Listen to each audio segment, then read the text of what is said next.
Hello, welcome to Scratch 3D Printing. In this video, I'm going to show you how to unclog the extruder from Anycubic Kobra X. Let's scratch today's troubleshoot. If you haven't seen my previous video of me testing the Kobra X and troubleshooting and unboxing it, I'll leave a link up here. I'll leave a link down below so you can go and check that out for yourself. While I was testing and printing on the Kobra X, I printed this model right here, which is a Bulbasaur, and I print with 4 filament.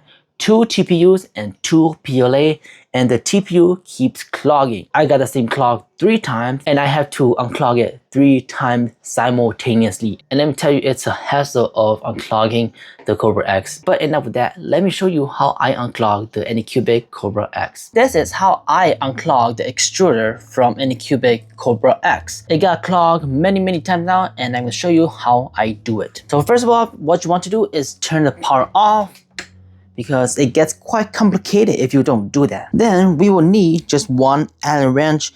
Out of the 3 that Anycubic provided, we'll be using the smallest one. First thing you want to do is take this cover off, but if you just want to check what it's clogged or something like that, I recommend you take the top here off first, just to check and see if the clog is happening up here.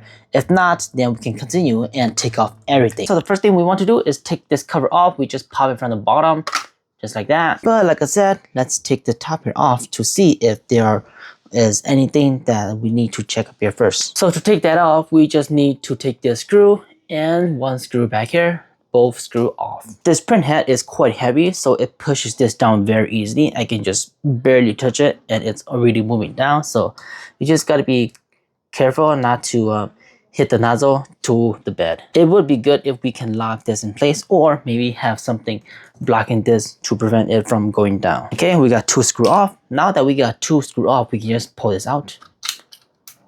And as you can see right here, these 3 are free, but this one is not free. And if we look at from the top here, we can definitely see that it's not clogging up here. The clog happens way down there.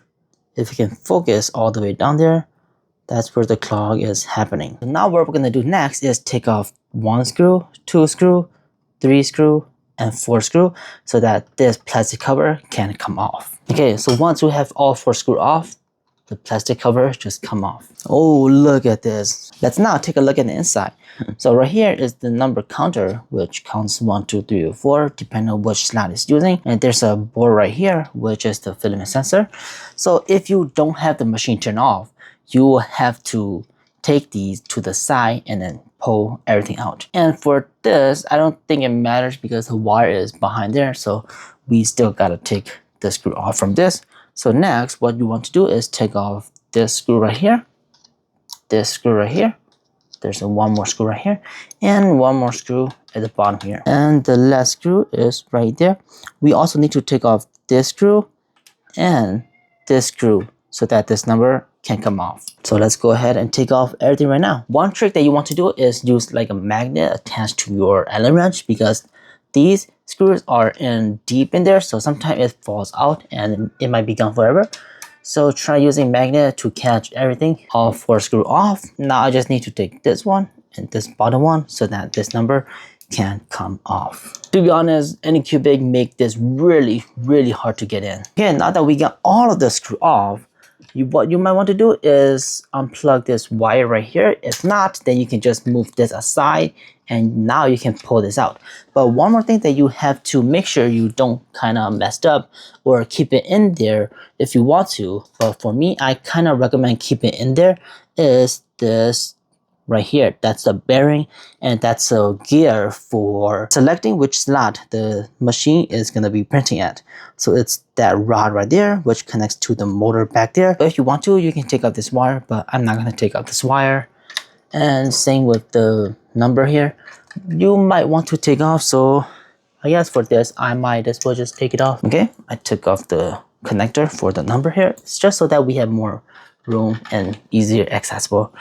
So now we want to pull everything out, but I'm going to use my tweezer and hold in the gear here. So I'm going to pull everything out. There we go. Just like that. And we can just kind of whoop it like this. And now everything is off. Just look at that.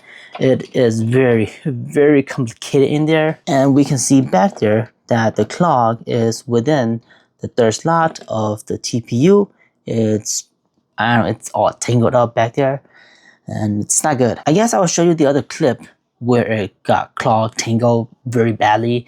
And then let's resume with this one. Okay, here's another shot. And hopefully my phone can capture this a lot better than the DJI camera, but that's what the clog looks like. And that is TPU on the third slot. And yeah, that does not look good at all, man. That does not look good at all. Okay, so here I'm gonna try and unclog this. So right now, I'll just try to maybe put out the tangle filament in here and see if that works. Try to untangle it. Oh, there we go. Looks like a worm. Looks like a worm. Oh wow, look at that. You got a tangle. Okay. The filament got all chewed up. Let's see if I can pull this out. There we go. Oh my gosh, I got it out. So before we continue, I just want to explain a little bit about this, and I'll put the timestamp right here so that you can just skip to the part where I unclog this and put everything back together. But if you want to listen, listen up. So it's just what I'm thinking right now. I don't know if this is exactly 100% it, but right here, there's a motor, stepper motor. I believe that's what it's called. As you can see right there, that's a worm shaft. So this is using like a worm gear style. This is the worm wheel. And right here is the worm shaft. This is where the motor drives this gear right here. And once the worm shaft turns, it turns the worm gear here. So once this gear turns, I'll show you what happened. So since this is a worm gear style, this gear cannot be the input at all. It has to be the output. It cannot rotate the worm shaft down here. The worm shaft is the input. So once it rotates this, you can see the plastic back here. It lifts up. So that means that it's using slot number 3. And if it turns this way, it's using slot number 1. And if it keeps going, it's using slot number 2. And if we keep going, it's going to be using slot number 4. So that is really cool. And right here, you can call it neutral, I guess, if that's what you want to call it. So it has 4 gear, and this is neutral, which is quite cool, right? But what is cool about this, once the worm shaft turns like this gear cannot turn. It's locked like this, which is really cool about worm gear. This cannot rotate at all. The worm shaft is the one that rotates this. And then with that, let's just try to unclog this. So if you want to, you can definitely take this out, but it's going to be quite hard to put this back in. But I'm just going to do it anyway and show you how to do it if you accidentally take it out. Okay, so I just pulled this and it loosened it. But if we look at the filament, it got twisted. Look at that. That's where it got clogged. And this is my 3rd time. And the reason why I think it keeps clogging is that if you see this moves, right? It has movement. Because when it selects the first slot, it put the wheel here, pushes right here. And it caused this to extrude for the first wheel only. And that's the same for the 4th one. So that's the reason why this is wobbly. Don't think that it's broken. It is designed like this. So if it select this slot, it's gonna mash. If it select this slot, it's gonna mash right in the middle. But I guess this movement play here is the downside of flexible filament like this. It has so much movement, so much play that a little bit of slip is gonna result in something like this. It's good that it can do 4 color really fast, color changing and stuff like that. But if the execution isn't the best, it keeps clogging. And it's very, very difficult to get inside of here without unplugging wires, taking off all the screws. I don't know, maybe it's worth it if you are just printing like hard PLA, PTG filament. But if you keep getting clogs like this, you have to take out everything.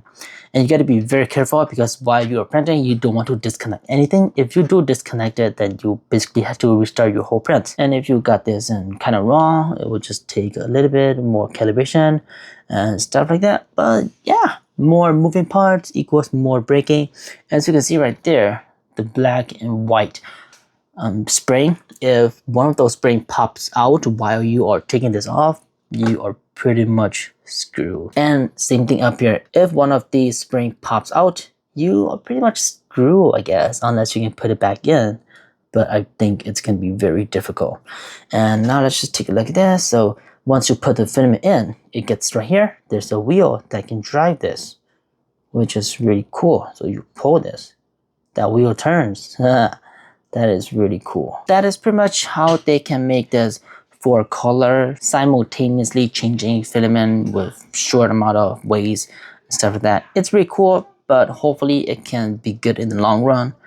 I believe many people are gonna have trouble with unclogging this. So hopefully this video helps you guys a lot. And now we're just gonna be putting everything back together. So if you accidentally take this off, you just want to slide this in here. To make this the easiest way, make sure that these two, whatever these two cut out here, make sure that it goes at the bottom like this. So just make sure that it goes at the bottom so that you can smoothly push it in. Just kind of keep twisting. And make sure that it goes in at the back bearing, at the back hole right there. So it sits right in the middle. And just quickly test, when you turn this, it should shift gear into different spots. So just quickly test that. And if it works, good. Just leave that in there. Now that we have that, we're gonna be lining this up with this, or just basically push this in. And there's a cutout right here for the wires right here. So just put everything back. And make sure that it lines up right there. Now we can just kind of push it in. There we go. And make sure that this wire is out if you took the wire off. Now we can just try and plug this in, which is a little bit difficult because the wire is so short. So I guess maybe don't take it off if you can just scoot this out. Yeah, it's good to use a plier to plug this in. So I'm gonna try. Okay, there we go. I got it plugged in. It wasn't that hard if you use a plier instead of your hand because this is such a small spot. Once we have this in, we just need to slide this in. There's a cutout right here. So you just put this on the side right here. Like so. Once you got this in, slide to the right. And there should be a cutout that fits this perfectly. It's gonna sit in something like that. So just do another angle. It's gonna sit in like that. Another angle, set it like that. And at this point, we are just pretty much done. We just need to line this up with the hole with the screw. And then we just screwed this number in. And now we just need to screw 1 screw, 2 screw, 3 screw, and then the 4th screw is gonna be down here. And that's gonna be the 4th screw. I'm gonna go ahead and screw in the numbers here. So we're gonna go ahead and screw in the number 1 first. I got 1 in. Now it's time to do the rest. Now we need to screw 1 screw, 2 screw, 3 screw, and then 4 screw. So once we have all 4 screw in along with this number teller here, what you want to do next is put in the top here. So I'm gonna put in the top here, but before that, I'm gonna cut this. And what I like to do is I like to push all the filament all the way back to the very tip there, because if you put it and the filament go to the wrong side, instead of, if we look down there, we can see that there's 1 hole, 2 hole, 3 hole, and 4 hole. And there's a tube in there. That's where the filament go. And there's 4 filament sensor on 4 of the side. So you can see right there, those are the filament sensor. So these filament sensor tells the machine which slot is being occupied. So what I like to do is just push the filament all the way back and then just slide in the plastic piece in the hole. I'm just gonna push these all the way back up like this. And then make sure that you line up 1, 2, 3, and 4. And you can just push it down like that. Look at this, it fits perfectly. And now we just need to put in the screws. Okay, so once we have these 2 screws up here, screw in, we need to put in the cover back. And the cover consists of 4 screws. You cannot miss this at all because the covering has 4 holes for 4 screws. There we go, we got all 4 screws back in with the top in, everything back in as the way it was. Now the final touch is to put in the front cover. It's just snapped on by these 4 clips, so you just want to line them up like that. And we are back in business. So that is how you unclog the extruder from Anycubic Kobra X 3D printer. And I have to admit, this is one of the hardest extruder that I have worked with, just because that it's so compact and you have to take everything off and the wires is not that long. So there's just like many factors into it. But there you go. That's how you unclog the extruder if you ever have a filament jam in the extruder itself. Don't forget to push your filament back here so that the 3D printer can detect it. Well, this one, I'm just gonna pull it out. As you saw there, it is pretty complex of unclogging the Anycubic Kobra X just because there's so many moving components and so compact in a tight space there that you had to be kind of careful and you kind of need to know what you're doing so that you don't really mess things up. But for the Kobra X, it's good that they don't use any spring for filament detection anymore. They just use like a board that detects filament, I guess with laser. And taking off the cover with a plastic piece with 10 screws total, you need to take off so many screws. You need to take everything out in order to get to the 4 hands in there that select which slot of filament you are printing. And all the movement components in there, the gear, all of this thing is very complex. And the wire is so short that you kind of have to disconnect the number wire in order to take that part out without damaging anything. I guess if they made the wires a little bit longer, I think it would be less difficult to work with the Kobra X, but that's not the case here. And that's the best method I found to take off the front cover so that you can get access to the extruder inside the printhead to unclog whatever is clogging there. But I hope that this video is helpful for you trying to unclog your Kobra X if you're printing with TPU or other types of filament. Maybe the filament broke in there, tingle like how mine is. Hopefully this video will help you out for unclogging your Kobra X. But that'll be it for this video. If you found this video helpful, leave a like, subscribe to the channel because more amazing videos like this is coming all the time. And don't forget to become a member of the YouTube channel. It helps me tremendously. And as always, keep on 3D printing.